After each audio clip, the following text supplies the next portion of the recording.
Entendes o que estás lendo? O podcast que te leva através das páginas da Bíblia, livro por livro, capítulo por capítulo.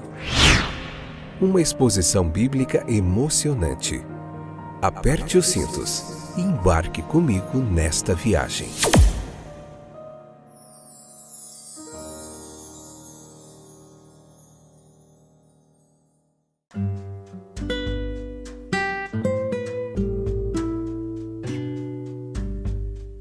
Olá, meus queridos companheiros de viagem através das páginas da Bíblia. Que alegria ter vocês de volta. Eu sou o Fábio e esse é mais um episódio do podcast Entendes o que estás lendo. Vamos encerrar hoje o capítulo 33 de Deuteronômio. Deuteronômio capítulo 33, parte 3, episódio de número 774, nona temporada. Depois desse episódio a gente vai para o 34, vamos fazer 1 e 2 episódios do capítulo 34, e o seguinte será a introdução ao livro de Atos dos Apóstolos. A gente volta para o Novo Testamento, sempre alternando um livro do Novo Testamento, um livro do Antigo Testamento, e assim prosseguimos na nossa jornada de estudar os 66 livros da Bíblia Sagrada, capítulo por capítulo. Em breve a gente termina, daqui a poucos anos. Joia demais. A gente vai entrar na 10ª temporada, será o 10º livro da Bíblia, em cerca de 4 anos que a gente está fazendo aqui. E tem sido joia demais, muitas vidas têm sido abençoadas. E eu, especialmente, tenho sido renovado, transformado, edificado diariamente pelo poder da palavra de Deus. Vamos lá falar hoje sobre outras tribos, capítulo 33, leia lá. Vamos falar da tribo de Gade, vamos falar da tribo de Dan, vamos falar de Naftali, de Aser e todas as bênçãos ali que foram distribuídas sobre essas tribos e o que a gente aprende com tudo isso, muitas lições interessantíssimas que você não pode deixar de prestar atenção, tá bom? Anota aí os detalhes, vai meditando, refletindo, pensando, orando e caminhando. Veja que Gade, ele havia se precipitado, versículo 20 ao 21, prematuramente em buscar uma porção da terra de Canaã. E quando os chefes dessa tribo perceberam quão adequadas eram as colinas de Gileade para o pastoreio de seus extensos rebanhos, eles clamaram imediatamente por essa posse. Antes mesmo de ganharem 1 centímetro de terra a oeste do Jordão, Moisés cedeu ao pedido deles, com a única condição de que atravessassem o Jordão, armados com seus irmãos, e lutassem na frente de batalha. Eles o fizeram nobremente e retornaram para suas famílias e rebanhos somente quando Josué os liberou de mais serviço. E aqui nós vemos uma escolha precipitada, rejeitada para sempre. Não há dúvida de que o egoísmo foi o motivo original dessa escolha. O bem-estar de outras tribos não foi naquele momento levado em conta. E, no entanto, foi uma escolha cercada de perigos. O distrito cobiçado ficava nas fronteiras do deserto e estava exposto a ataques e depredações de inimigos. É sempre mais sábio olhar para o céu e dizer: tu escolherás a nossa herança para nós. A maior vantagem resultante de seus confrontos militares foi a força pessoal e o heroísmo que se desenvolveram neles. Tornaram-se homens melhores, mais corajosos e mais nobres depois disso do que nunca. Agora e não antes estavam qualificados para proteger suas próprias colinas e rebanhos. Expandir, fortalecer. Expandir e fortalecer Gade era fortalecer sua defesa militar. Era aumentar sua própria segurança, era perpetuar sua própria paz. Enquanto a tribo de Gade, comparada a um leão em sua força, tivesse uma geração numerosa, nenhum inimigo poderia invadir Israel por aquele lado. A própria reputação de Gade no leste mantinha as nações com um temor salutar. O bem-estar de Gade era o bem-estar de todos. Da tribo de Dan, versículo 22, que veio a bênção da força, surgiu Sansão. que podemos considerar um filho típico de Dan. É bem provável que toda a tribo fosse conhecida por seus homens fortes e seu orgulho era cultivar e aumentar a força muscular. A força destrutiva de Sansão foi uma dádiva inestimável quando os filisteus ameaçaram dominar a terra. Não podemos considerar a força prodigiosa de Sansão senão como flagelo de Deus para o castigo dos idólatras. No entanto, que prodígios de bem tal força poderia realizar se direcionada para canais benéficos. Ele saltará de Bazã, dizendo a respeito da tribo de Dan. A força é frequentemente desperdiçada por falta de prudência. A força de Dan era reservada para ocasiões oportunas.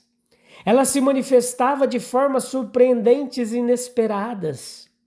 A proximidade dos filisteus a uma parte da propriedade de Dan exigia esse treinamento de força muscular.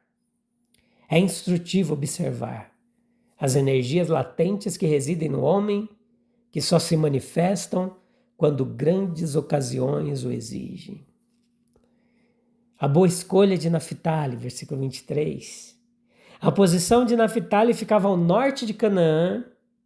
Sua fronteira sul era adjacente ao Mar da Galileia, e grande parte dos serviços do nosso Senhor Jesus foi concedido aos habitantes daquela região. Nenhum outro favor pode satisfazer exceto o favor de Jeová. Este é todo suficiente. Um oceano no qual a alma do homem pode banhar-se com o mais amplo deleite. Essa frase, o favor ou graça de Deus, inclui tudo que Deus pode suprir para as necessidades humanas. Nela estão incluídos luz, perdão, amizade divina, pureza, paz, força, liberdade, descanso. Uma oração abrangente é essa: satisfaz-me de manhã com a tua misericórdia. Quanto a Aser, versículo 24 a 25, ninguém pode ler essa série de bênçãos poéticas sem nutrir a convicção de que Moisés falou, movido pelo Espírito Santo. A peculiar adequação de suas aspirações às exigências futuras das tribos, sua clara previsão de seus destinos distantes, indicam inequivocadamente que uma luz sobrenatural permeava seu entendimento. Essa bênção do profeta aqui anuncia um aumento numérico por uma lei natural da providência divina. O rápido crescimento do povo é fruto da prosperidade material. Esse aumento de crianças era em tempos antigos um sinal claro do favor de Deus e um assunto frequente de promessas. À medida que o número de Israel aumentava, também aumentaria sua força para resistir à agressão. Foi quando o número de Israel foi diminuído por guerras internas que os inimigos obtiveram triunfos decisivos. Assim como Aser ocupava o extremo noroeste de Canaã, sua posição costeira e seu crescimento populacional indicavam prosperidade. No entanto, sua atuação militar nem sempre foi destacada nas Escrituras. Nas colinas do norte da antiga Canaã, a oliveira floresce com vigor. As autoridades locais ainda afirmam que nenhum outro cultivo é tão abundante e lucrativo quanto o da oliveira. Resiliente, ela cresce em solos pedregosos, vive séculos, produz frutos valiosos usados tanto no lar quanto no comércio. A tribo de Aser era situada nessa região fértil. E ela recebeu uma bênção singular. O versículo 24 diz: banhe em azeite o seu pé. A linguagem é rica em simbolismo. O azeite seria tão abundante que não apenas a cabeça, mas até os pés do povo seriam ungidos por ele. A gente pode imaginar os tanques transbordando ao pé das colinas cobertas de oliveiras, fazendo com que a própria terra parecesse banhada de um ouro líquido. A felicidade de Israel, versículos 26 ao 29, A rodada de bênçãos foi completada e o legislador deleita-se com o pensamento da grandeza e felicidade que daí resultariam para o favorecido Israel. Uma a uma as tribos passaram diante de seus olhos e ele esboçou em linhas gerais, não o futuro real deles, mas o que poderia ter sido, o que teria sido o futuro delas se tivessem permanecido fiéis ao seu Deus. A bênção de Moisés sobre as tribos é ao mesmo tempo um desejo, uma oração, uma predição, um desejo de que certas bênçãos sejam suas, uma oração para que as bênçãos sejam concedidas e uma predição do que, condicionada à obediência, realmente se realizaria. Quando a gente lê essas bênçãos, a gente pensa, como na parábola, em servos aos quais foram confiados certos talentos para serem usados no serviço de seu senhor, mas capazes de fazer tanto um bom quanto um mau uso deles. Mateus 25, do 14 ao 31. As tribos, falando de modo geral, elas usaram mal seus privilégios e as bênçãos não se cumpriram. O que se aplica à bênção como um todo aplica-se especialmente a esta magnífica passagem conclusiva. É o Israel ideal, não o Israel real, que está aqui diante dos olhos do grande legislador. E a linguagem, meus queridos, ela se aplica ao povo real de Jeová, apenas na medida em que também era o ideal. Sua aplicação plena é a Igreja de Cristo. Versículo 26 ao 29, a gente vê o Salvador incomparável. Ao finalizar a bênção do povo, Moisés não pôde deixar de proferir um tributo de admiração por aquele que os havia conduzido até ali. Ele fala da incomparável excelência de Deus e de quão feliz Israel era em confiar em seu poder. Aleluia! Nós observaremos os dois pensamentos nessa ordem, como causa e efeito. Acompanhe comigo, incomparável excelência de Deus. Isso é evidenciado em vários detalhes. Deus é incomparavelmente excelente em si mesmo. Ele cavalga sobre os céus em sua ajuda e em sua excelência sobre as nuvens. Acredita-se que a referência seja a nuvem Shekinah, que passou em calma majestade pelos céus superiores para indicar a Israel, ou Jesurum, como Israel é chamado aqui, o caminho que deveria seguir. De nenhuma maneira mais bela poderia a soberania essencial de Deus ser revelada. Ele se move em calma majestosa entre as esferas, o governante porque criador de todas elas. E ninguém pode, por um momento sequer, ser comparado a ele. Deus é incomparavelmente excelente como Salvador de seu povo. Israel experimentou a sua ajuda na libertação do Egito, na peregrinação à Palestina e estava prestes a experimentar ainda mais favor com o sucesso da invasão. A linguagem com que tudo isso é transmitido é belíssima, é poética, é linda. O Deus eterno é o teu refúgio. Para aquele que habita nas eternidades, as dificuldades do tempo devem ser como nada. Ele lançará fora o inimigo de diante de ti e dirá: destrói-os. Ora, em tudo isso nós temos uma figura da salvação que Deus ainda estende a todos nós. Ele nos liberta da escravidão do pecado, Ele nos justifica gratuitamente de todas as coisas, Ele nos santifica pelo seu Espírito, Ele nos protege e nos livra de todos os nossos inimigos. O que distingue Israel e o torna um povo feliz é a posse de um Salvador tão incomparável. Não é em Israel, mas em seu Deus que reside a causa de sua felicidade. E é bom lembrar disso. Estruturas e sentimentos não são a base adequada para a nossa confiança espiritual. Almas ansiosas prolongam sua ansiedade e adiam sua paz por meio de uma introspecção excessiva. Em vez de se ocuparem com a incomparável excelência de seu Salvador, ocupam-se com a incomparável vileza de seus próprios corações. Nenhuma paz e alegria podem vir de dentro se dentro está vazio.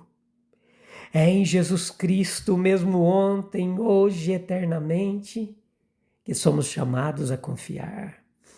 Ele tem toda a excelência que nossas necessidades exigem. Ele tem a expiação, a compaixão e os poderes de intercessão de que precisamos para nos livrar de penalidades merecidas e nos preparar para bênçãos imerecidas.